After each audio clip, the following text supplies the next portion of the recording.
Good afternoon. My name is Enghebatu Togochog. I'm the director of the Southern Mongolian Human Rights Information Center, which is a New York-based human rights organization and dedicated to promoting and protecting the rights of the Mongolian people in Southern Mongolia, which is widely known as Inner Mongolia. So today, I would like to talk about the PRC's systematic repression of the rights of the Southern Mongolians and ongoing cultural genocide, as well as the escalating transnational repression of Southern Mongolian exiles and the citizens of the independent country of Mongolia. So the first is systematic repression, officially incorporated into People's Republic of China in 1949. Southern Mongolia is currently home to a population of 6 million. That is twice as large as that of the independent country of Mongolia. Publicly touted as the model autonomy by the Chinese government, Southern Mongolia has always been the de facto testing ground of China's all forms of ethnic policies, including genocide campaigns, ethnic cleansing, political purge, economic exploitation, cultural eradication, linguistic assimilation, social marginalization, and resource extraction, you name it. So as early as the 1940s, the Chinese Communist Party had experimented as the first land reform movement in Southern Mongolia, even before the establishment of People's Republic of China. And Mongolian land was effectively confiscated and distributed to the Chinese settlers, and tens of thousands of Southern Mongolians were executed as herd lords. And soon after the founding of the People's Republic of China, at least 20,000 Southern Mongolian elite intellectuals were persecuted as the national rightists. For demanding the materialization of the national autonomy that the Chinese Communist government promised to the Southern Mongolians. From the late 1960s through the early 1970s, Southern Mongolia had experienced a textbook example of genocide campaign, carefully designed by the Chinese central government, carried out by the People's Liberation Army and the Chinese settlers. Estimated 100,000 Southern Mongolians were tortured to death and 500,000 persecuted. One-third of the total population of Southern Mongolia was affected by this unprecedented scale of genocide campaign. In the early 1980s, the Chinese central government accelerated the process of Chinese migration to Southern Mongolia. As a result, in the 1981, a large-scale student movement broke out across Southern Mongolia. After the 3-month-long region-wide student protest, the Chinese government cracked down on the students and arrested, detained, and imprisoned student leaders and supporters. In the early 1990s, Southern Mongolian intellectuals established numerous underground organizations protesting Chinese occupation and demanding national freedom. All of them were harshly crushed by the Chinese authorities. And for example, in 1995, one such organization, Southern Mongolian Democratic Alliance, whose goal was to achieve total independence of Southern Mongolia and ultimately to merge with the independent country of Mongolia, was declared as a national separatist organization. And the president and vice president of the organization, Mr. Hada and Mr. Tukshi, were arrested and sentenced to 15 years and 10 years in prison, respectively, on charges of separating the country and engaging in espionage. Nearly 70 other members were arrested, detained, and sent to jail, ranging from 3 months to several years. Since 2020, Mr. Hada and his family members and other former political prisoners still have gone missing. Starting 2001, the People's Republic of China launched a renewed attack on the Mongolian traditional nomadic way of life. Two sets of policies, namely the ecological migration and livestock grazing ban, were introduced to forcibly displace the entire Mongolian herders' population from their ancestral lands to overwhelmingly Chinese-populated urban and agricultural areas. These displaced herders became homeless, jobless, landless on their own land. The Mongolian pastoralist way of life and nomadic civilization were effectively wiped out. Southern Mongolians consider this as a critical step of China's overall cultural genocide in Southern Mongolia. According to the Chinese Central Government State Council announcement published on its website in May 2012, by the end of 2015, China would resettle the remaining nomad population of 1.2 million nomads within the borders of China. This includes mostly Mongolian and Tibetan herders, and this means by the end of 2015, the millennia-old nomadic civilization is officially put to an end in China. So in 2009, the Chinese government announced that Southern Mongolia became China's largest energy base. And Chinese extractive industries, including major state-run mining corporations and thousands of ninja miners, rushed into Southern Mongolia. In May 2011, a region-wide protest broke out in Southern Mongolia, sparked by a brutal killing of a Mongolian herder who defended his land from the coal miners. Tens of thousands of students took to the streets supporting the widespread herders' protest across the region. The Chinese authorities, of course, responded with riot police and military, paramilitary forces to put down this uprising. And hundreds of them were arrested, detained, and imprisoned.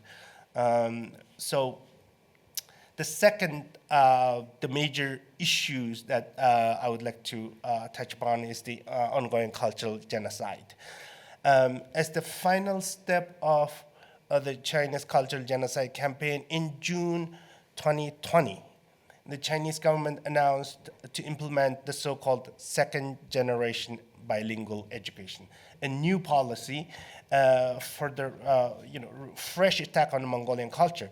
The goal of this policy is very clear: wipe out Mongolian language, culture, and identity, and turn Southern Mongolia into a homogeneous, worry-free Chinese society. In response to this, starting late August 2020, the Southern Mongolians carried out the region-wide nonviolent resistance movement. The entire Southern Mongolian populace stood up to the Chinese regime, from the kindergartners to college professors, from ordinary herders to prominent scholars, from party members, even party members to government officials of Mongolian origin, Mongolian ethnicity. They participated this widespread protest, and at least 300,000 Mongolian students went on a total school strike. And then Chinese authorities harshly cracked down on the movement, and we estimated that 8,000 to 10,000 Southern Mongolians have been arrested, detained, and placed under house arrest. 11 Southern Mongolians lost their lives in defense of the right of their language and culture. And after this crackdown, starting January 1st, 2021,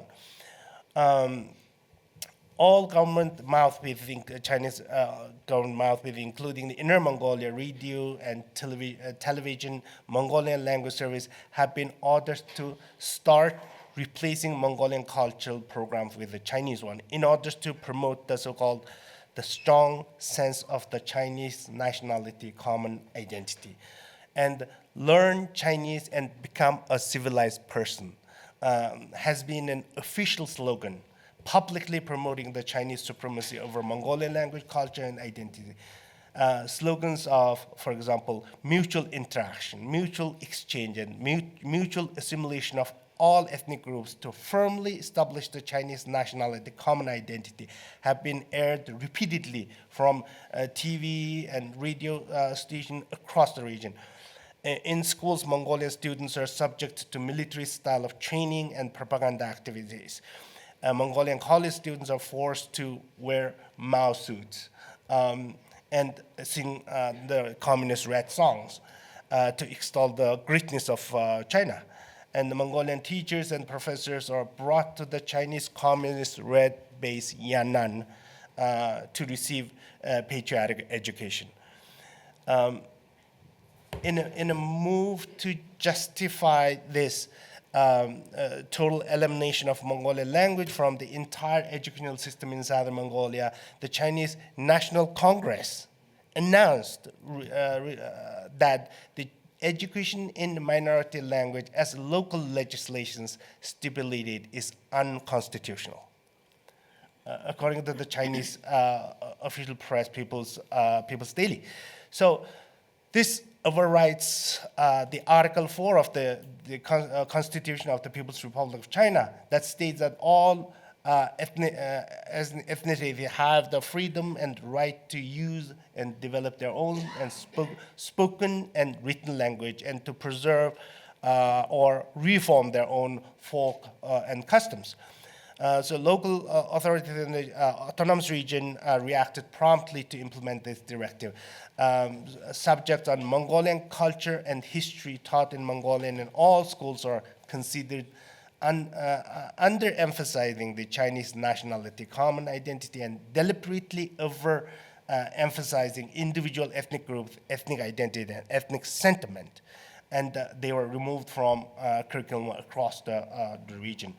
So in an effort to completely block all avenues of learning Mongolian, and on January 9th, 2021, the Inner Mongolia Autonomous Region Department of Education issued a document to ban any school from gathering students to offer extracurricular learning courses or teaching new courses in Mongolian. It strictly prohibited the middle and elementary school teachers from organizing and participating in any training organization outside the campus or any paid, made-up courses organized by the teachers.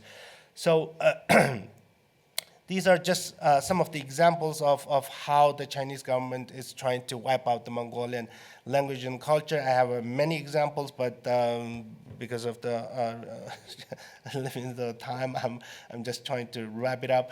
And then let me just before wrap it up, just touch upon the last issue I wanted to really mention, is transnational repression in Mongolia. I'm talking about independent country of Mongolia. China's actually transnational repression of the Southern Mongolians started from the day one of the colonial occupation in 1949.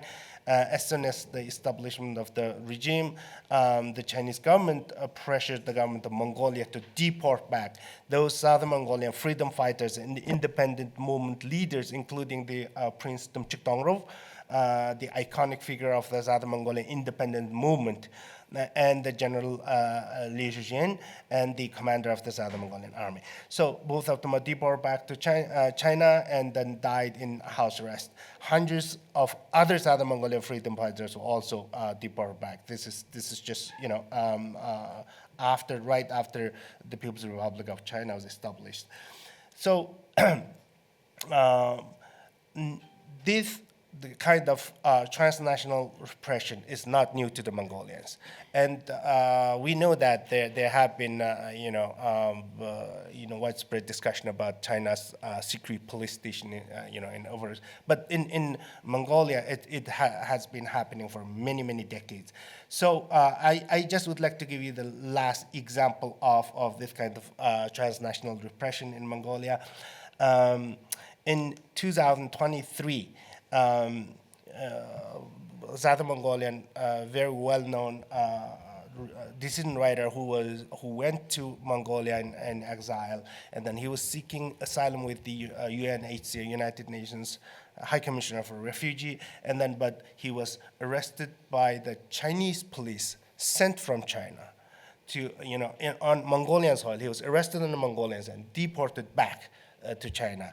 So this is what's happening in not only in Southern Mongolia, it's in entire Mongolian region. So the Chinese oppression just doesn't stop in Southern Mongolia, Tibet, and East Turkestan. It's also crossing the border and then happening in independent country of Mongolia. Thank you. Thank you very much. Thank you. I'm sure we wanted to hear more about